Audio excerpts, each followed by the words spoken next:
الحمد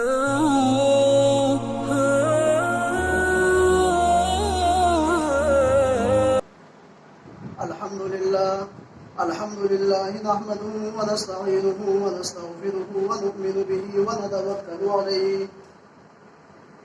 ونعوذ بالله من شرور أنفسنا ومن سيئات أعمالنا من يهده الله فلا مضل له ومن يضلل فلا هادي له ونشهد أن لا إله إلا الله وحده لا شريك له ونشهد أن سيدنا وسندنا ونبينا ومولانا محمدا عبده ورسوله أما بعد فأعوذ بالله من الشيطان الرجيم بسم الله الرحمن الرحيم يا أيها الذين آمنوا ادخلوا في السلم كافة صدق الله العظيم وقال النبي صلى الله عليه وسلم إن لقوم عيد وهذا اليوم عيدنا أو كما قال صلی اللہ علیہ وسلم۔ معزز دوستوں اور بزرگوں، آج یکم شوال المکرم ہے، یعنی شوال المکرم کی پہلی تاریخ ہے اور یہ عید کا دن ہے، اور یہ ہمارے لیے بہت ہی خوشی کی بات ہے، بہت ہی اہمیت کا حامل ہے، بابرکت دن ہے۔ دنیا کے اندر کوئی مذہب ایسا نہیں ہے جس کے اندر عید کو منایا نہ جاتا ہو، البتہ طور و طریق مختلف طریقے سے ہیں۔ کسی کے یہاں عید منایا جاتا ہے کھیل اور کود کی شکل کے اندر،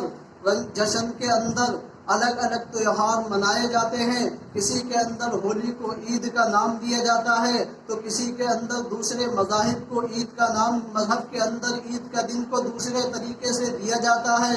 لیکن کیا ہے، ہمارے درمیان امت محمدیہ کے اندر جو عید کا دن ہے یہ عید الفطر کے نام سے ہے۔ اسلام کے اندر دو عیدیں ہیں اور دونوں عیدیں عبادت سے خالی نہیں ہیں، البتہ تمام مذاہب کا آپ جائزہ لے لیجئے، تمام مذاہب کا مطالعہ کر لیجئے۔ تمام مذاہب کے اندر جو عیدیں پائی جاتی ہیں وہ بغیر کسی عبادت کے ہیں، لیکن اسلام وہ واحد مذہب ہے، اسلام وہ سچا دین ہے جس کے اندر عید کو رکھا ہے، عید خوشی کو رکھا گیا ہے۔ جشن اور کیا ہے، خوشی کے طور پر جو عید کا دن دیا گیا ہے یہ عبادت سے خالی نہیں ہے۔ عید الفطر بھی کیا ہے، یہ عبادت سے خالی نہیں ہے۔ اس عید الفطر کے دن کو امت محمدیہ کو کیوں دیا گیا ہے، اس کی وجہ کیا ہے؟ اس سے پہلے رمضان المبارک کا مہینہ تھا اور اس کے اندر تمام کے تمام مسلمانوں نے روزوں کو ادا کیا ہے، رات کے اندر تراویح کو پڑھا ہے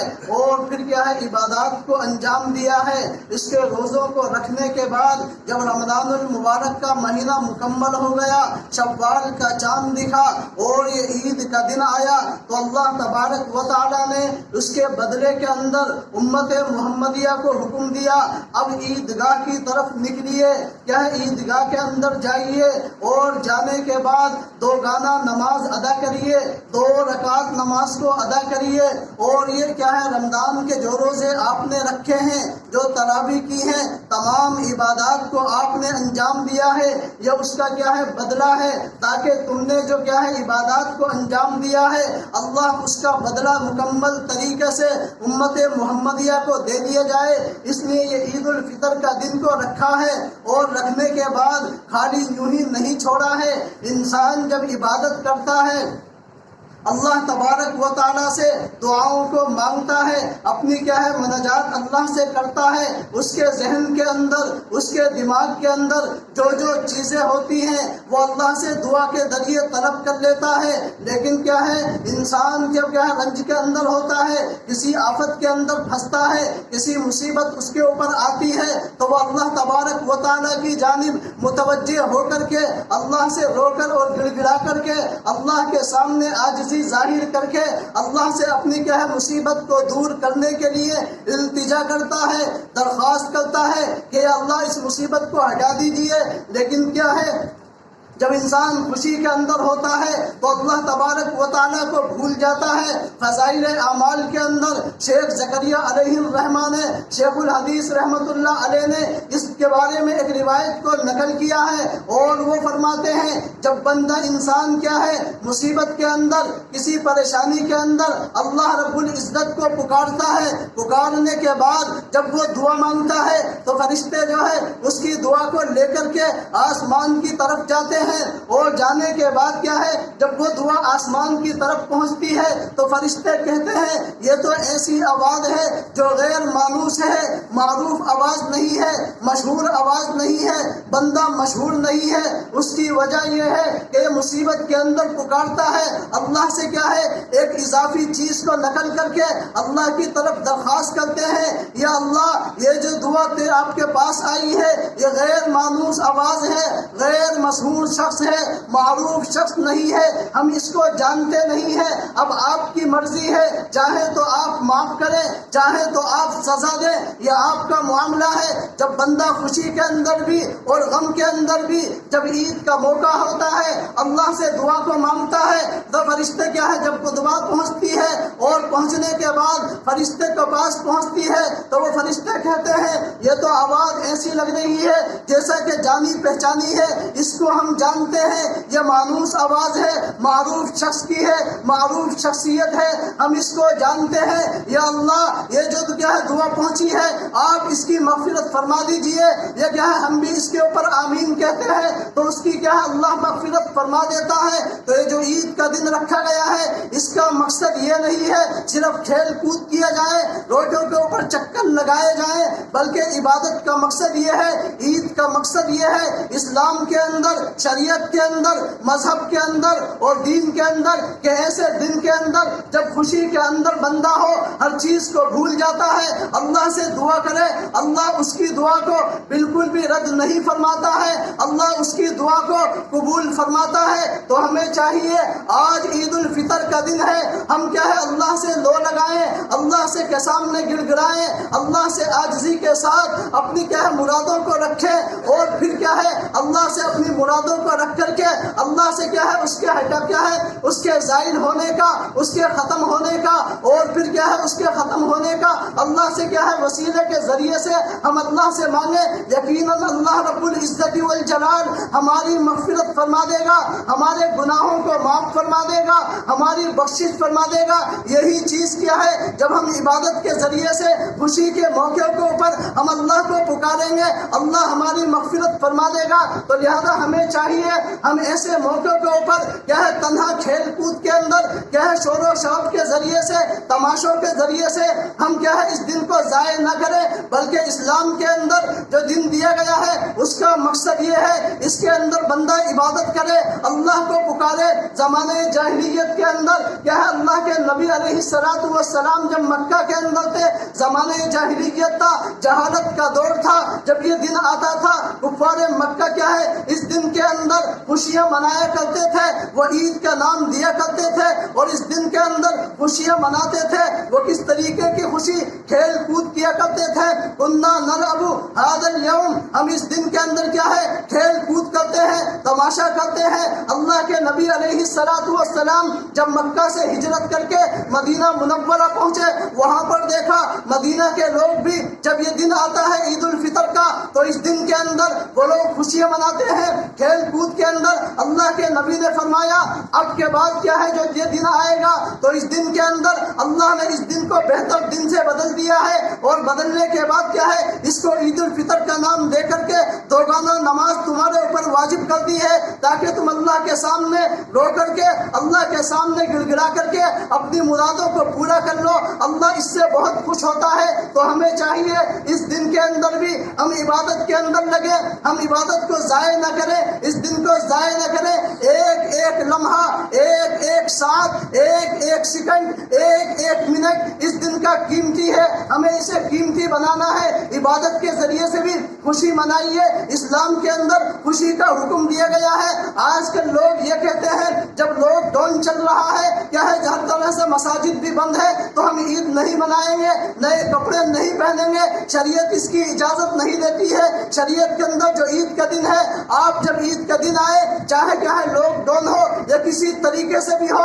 جب یہ دن آئے تو آپ اچھے سے اچھے کپڑے پہنیے۔ اگر آپ کے پاس نئے کپڑے ہیں ان کو پہن کر کے آئیے، اگر وہ کپڑے نہیں ہیں تو سب سے اچھے اور سب سے بہتر جو آپ کے پاس کپڑے رکھے ہوئے ہیں ان کو نکالیے، ان کو استعمال کریے۔ شریعت کے اندر جب یہ دن آتا ہے، شریعت کہتی ہے خوشی کا اظہار کریے۔ اللہ رب العزت والجلال جب آپ خوشی کا اظہار کریں گے، اپنے اوپر اچھے کپڑے پہنیں گے، اچھی چیزوں کو استعمال کریں گے، اچھے سے اچھا کھائیں گے، اللہ فرماتا ہے کہ ہمیں بندے کے اوپر اپنی نعمت کے اثر کو دیکھنا چاہتا ہوں۔ جب یہ دن آئے تو اچھے کپڑے استعمال پڑھیے، لیکن کیا ہے لوگ کہتے ہیں ہم اچھے کپڑے نہیں بنائیں گے، ایسی بات شریعت کے اندر نہیں ہے۔ اور ساتھ ساتھ اس کے اندر ایک چیز اور ہے جو صدقۃ الفطر کے نام سے ہے۔ یہ صدقۃ الفطر کیوں رکھا گیا ہے؟ تو اس کے دو مقصد ہیں، اس کی دو وجہ ہیں۔ ان میں سے ایک وجہ یہ ہے جب یہ دن آتا ہے تاکہ اس کے ذریعے سے کیا ہے صدقۃ الفطر بندہ ادا کرے، اور جو معاشرے کے اندر، محلے کے اندر، گلی کوچوں کے اندر اور سماج کے اندر، ہمارے شہر کے اندر، ہمارے ملک کے اندر، گاؤں دیہات کے اندر جو لوگ غریب ہیں، جو اس چیز کی ان کی حیثیت نہیں ہے، وہ عید کے دن کیا ہے اچھے سے اچھا کھانا استعمال کریں، اچھے سے اچھی چیزوں کو استعمال کریں۔ تو یہ صدقۃ الفطر اس لیے رکھا گیا ہے تاکہ آپ ان کو پیسے دیں، اور دینے کے بعد تاکہ ان کے گھروں کے اندر بھی جس طریقے سے آپ خوشیاں منا رہے ہیں، ان کے گھروں کے اندر بھی خوشی کے کیا ہے چولہے جلیں، ان کے اندر بھی خوشیاں پائی جائیں۔ تو لہذا اس کا ایک مقصد یہ ہے، اور دوسرا مقصد یہ ہے ہم نے جو رمضان کے اندر روزوں کو رکھا ہے، رات کے اندر تراویح کو پڑھا ہے، رمضان میں روزے رکھنے کے بعد ہم سے کیا ہے غلطی ہو گئی ہے۔ غلطی کا مقصد یہ نہیں ہے ہم نے کیا ہے اٹھایا اور پانی پی لیا، ہم نے کھانا کھا لیا روزے کے اندر، غلطی کا مقصد یہ نہیں ہے، بلکہ رمضان کے روزے رکھنے کے بعد ہم نے کسی کی غیبت کر لی ہے، کسی کے اوپر کیا ہے الزام تراشی کی ہے، یا کسی کو ناراض کیا ہے، اس تمام کو کیا ہے ہم نے کرنے کے بعد اب جو یہ دن آتا ہے اس سے پہلے کیا ہے عید کی نماز سے ہم صدقۃ الفطر کو ادا کر دیں۔ اس کو ادا کرنے کے بعد جو ہم سے رمضان کے اندر خامیاں ہو گئی ہیں، کمیاں ہو گئی ہیں، جو ان کی تلافی کے لیے اللہ نے اس چیز کو رکھا ہے، آپ اس صدقۃ الفطر کو دے دیں گے، اللہ ان تمام کو معاف فرما دے گا۔ اس کی دوسری وجہ یہ ہے، اور پھر رکھنے کے بعد کیا ہے یہی نہیں ہے صدقۃ الفطر ہر شخص کے اوپر واجب ہے، بلکہ شریعت کہتی ہے، شریعت صدقۃ الفطر ہر اس شخص کے اوپر واجب ہے جو صاحب نصاب ہو۔ صاحب نصاب کس کو کہتے ہیں؟ جس کی ملکیت کے اندر، جس کی مالیت کے اندر 52.5 تولہ چاندی موجود ہو، جس کی قیمت کو دیکھا جائے آج کے زمانے کے اندر، موجودہ زمانے کے اندر کم سے کم 50,000 روپے بنتی جس کی قیمت ہے۔ اگر اتنے روپے کسی کے پاس ہیں، شریعت کہتی ہے یہ شخص مالدار ہے، اس کو چاہیے عید الفطر سے پہلے صدقۃ الفطر کو ادا کرے، جس کی مقدار 2.25 کلو ہے، تقریباً اس کی روپے 50 کے لگ بھگ بنتے ہیں۔ تو لہذا اس چیز کو ادا کرے، اور ادا کرنے کے بعد کیا ہے غریبوں کو تقسیم کر دے۔ لیکن شریعت کہتی ہے ہر شخص کے اوپر نہیں ہے، اگر بچہ بالغ ہے اور کیا ہے اس کی ملکیت کے اندر ہے تو وہ خود ادا کرے، لیکن اگر اس کے پاس نہیں ہے، اگر بچہ چھوٹا ہے تو لہذا شوہر کو چاہیے اپنی بیوی کی طرف سے بھی ادا کرے، نابالغ اولاد کی طرف سے بھی ادا کرے، لیکن پورے گھر کی طرف سے اگر وہ ادا کر دے گا تو اس کا احسان ہوگا، اس تمام کی طرف سے ادا ہو جائے گا۔ لیکن اس کے اندر ایک چیز اور ہے، یہ ہم اس کو ادا کرتے ہیں، لیکن ادا کرنے کے بعد کیا ہے جو کیا ہے معاشرے کے اندر غریب لوگ گھومتے ہیں، ہم کیا ہے ان کو بھی خوشیوں کے اندر شریک کریں، تاکہ ان کے گھروں کے اندر بھی ہم کچھ میٹھا یا کوئی چیز بنا کر کے عید الفطر کے دن یا کھانا بنا کر کے اچھے سے اچھا ان کے گھروں کے اندر ہم خود پہنچائیں۔ اس سے اللہ بھی خوش ہوگا، ہمارے آخرت سمجھ جائے گی۔ لیکن کیا ہے ایک چیز اور ہے صدقۃ الفطر کے متعلق کہ صدقۃ الفطر کے متعلق لوگ سوال کرتے ہیں کہ سادات کو دے سکتا ہے یا نہیں، یعنی جو آل رسول میں سے ہے اگر وہ کیا ہے صدقۃ الفطر کو آل رسول کو دے تو اس سے ادا ہوگا کہ نہیں، لیکن اس سے ادا نہیں ہوگا۔ اگر آل رسول ہے اور وہ کسی غریب کو دیتا ہے جو سید نہیں ہے تو لہٰذا اس کے ذریعے سے ادا ہو جائے گا، لیکن اگر سید غریب ہے، ایک سید مالدار ہے، اگر وہ مالدار سید غریب سید کو کیا صدقۃ الفطر دیتا ہے تو اس سے صدقۃ الفطر ادا نہیں ہوگا، کیونکہ آل رسول کے کیا ہے ہماری غیرت گوارا نہیں کرتی ہے، ہم کیا ہے اس کو کیا ہے وہ چیز دیں جو شریعت کے اندر جس کو میل کہا گیا ہے، میل کچیل کہا گیا ہے، جس کو کیا ہے شریعت کیا ہے کہتی ہے یہ غریبوں کا حق ہے، اللہ کے نبی کی اولاد کو ہم ایسے روپے دیں تو لہذا ہماری غیرت، ہمارا اسلام، ہمارا ایمان اس چیز کو گوارا نہیں کرتا ہے، تو ہمیں چاہیے آل رسول کو چھوڑ کر کے ہم جسے چاہے صدقۃ الفطر دیں، اس سے صدقۃ الفطر ادا ہو جائے گا۔ اور پھر کیا ہے معاشرے کے اندر ایک غلط چیز اور ہے، میں جو مسئلہ شریعت کا ہوتا ہے میں اس کو کھل کر کے واضح کرتا ہوں، چاہے لوگ ناراض ہوں یا نہ ہوں، مجھے اس سے کوئی غرض نہیں ہے۔ مثال کے طور کے اوپر ہمارے معاشرے کے اندر، ہمارے سماج کے اندر یہ مسئلہ چلا آتا ہے، اگر کسی شخص کا انتقال ہوا، انتقال ہونے کے بعد اب جو عید آتی ہے پہلی، تو لہذا لوگ اس کے گھروں کے اوپر جاتے ہیں تعزیت کرنے کے لیے، شریعت اس کی اجازت نہیں دیتی ہے، آپ اس کے گھر جائیں گے، جانے کے بعد کیا ہے پہلی عید کے اندر تعزیت کرنے کے لیے کہ اس کا انتقال ہوا تھا، پہلی عید ہے چلو اس کی تعزیت کر لیں، شریعت کہتی ہے آپ نے اس کو تکلیف پہنچائی ہے، اس کی وجہ یہ ہے اس کا غم ٹھنڈا ہو چکا تھا، آپ نے عید کے اوپر پہنچ کر کے اس کے غم کو تازہ کیا ہے، اسے تکلیف پہنچی ہے۔ شریعت کے اندر مرنے کا غم بیوی کے علاوہ ہر ایک کے لیے صرف 3 دن ہے، 3 دن سے زیادہ غم منانا شریعت اس کی اجازت نہیں دیتی ہے۔ تو ہمارے سماج کے اندر لوگ مسئلے پوچھتے ہیں، مجھ سے بھی پوچھتے ہیں کہ کیا اس طریقے سے کیا جائے، میں صاف منع کر دیتا ہوں۔ تو لہذا ہمیں چاہیے اگر کسی کا انتقال ہو جائے، اب اگر اس کی پہلی عید ہے، آپ اس موقع کے اوپر اس کے گھر کے اندر مت جائیے اس کی تعزیت کرنے کے لیے، شریعت کے اندر یہ چیز بالکل حرام ہے، بالکل ناجائز ہے، شریعت اجازت نہیں دیتی ہے۔ اگر آپ جائیں گے گنہگار ہوں گے، شریعت کی نگاہ کے اندر بھی اس کے دل کو دکھایا ہے، اس کی نظر کے اندر اس کی بددعا بھی آپ کو لگے گی۔ تو ہمیں چاہیے ہم اس چیز سے پرہیز کریں، کنارہ کشی کو اختیار کریں، اللہ ہمیں عمل کرنے کی توفیق عطا فرمائے۔ وآخر دعوانا الحمدللہ۔